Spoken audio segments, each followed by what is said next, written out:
Here at Resume She Wrote, we will talk about all things resume related. Applying for jobs, interviewing for jobs, mock interviewing, resumes and cover letters, and developing instruction that will meet our students' individual learning needs. In the meantime, you can check out my Teachers Pay Teachers account. The link is in the description below, and I post writing, reading, curriculum, math lessons in there that have been adapted to meet my students' individual learning needs as well. Today, we're going to focus on 3 areas that will help you feel successful and satisfied when you walk out of an interview. Are you ready? Here's number 1. Confidence is key during an interview. If you have a little bit or none at all, the interviewer will see it. This can make or break any chance you have of landing your dream job. Here's number 2.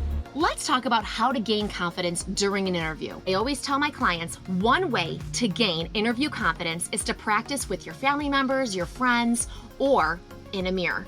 If you have nobody to practice with you, practice in a mirror. Sure, it's awkward, but you're going to gain confidence by seeing your facial expression, your tone, and your overall body language. And then you'll know exactly what your interviewer will see during your interview. Now, you're not gonna know all the questions that are gonna be asked during an interview, but if you look online, there's a whole bunch of questions that could possibly be asked. And we're gonna talk about those possible interview questions as we move along. Interviews can be very stressful. You don't know what you're getting yourself into or how many people you're gonna be sitting with while they're asking you a boatload of questions about your credentials. But don't fret, there's plenty of time to practice. And our third tip for today is add on to your answers during an interview. Here's an example of a possible question they may ask you during an interview.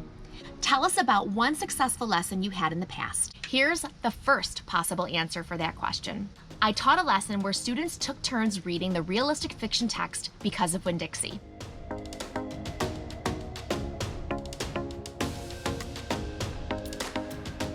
Here's a second possible answer to that question. I taught a lesson where students took turns reading the realistic fiction text because of Winn-Dixie. As they were reading, they answered written and spoken comprehension questions to ensure understanding before we continued to move along. Unfamiliar vocabulary words such as peculiar, selecting, and grand were reviewed prior to reading the text, so students understood what they would mean when we came across them. We talked about the definition of each word. We saw each word in a sentence, we practiced saying each word, and then students made up their own sentence using each word as well.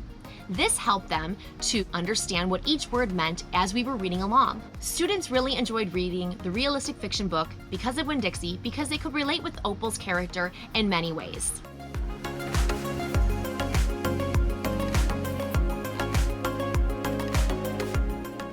Now that's all we have for today.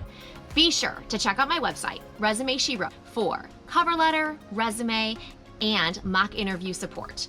And you can check out my Teachers Pay Teachers store, Sign With Me TOD, so you can stay up to date with everything that I'm adapting and differentiating in my classroom to meet my students' needs. Be sure to like and subscribe here at Resume She Wrote so you can write your resume right, land the job, and meet your students' needs.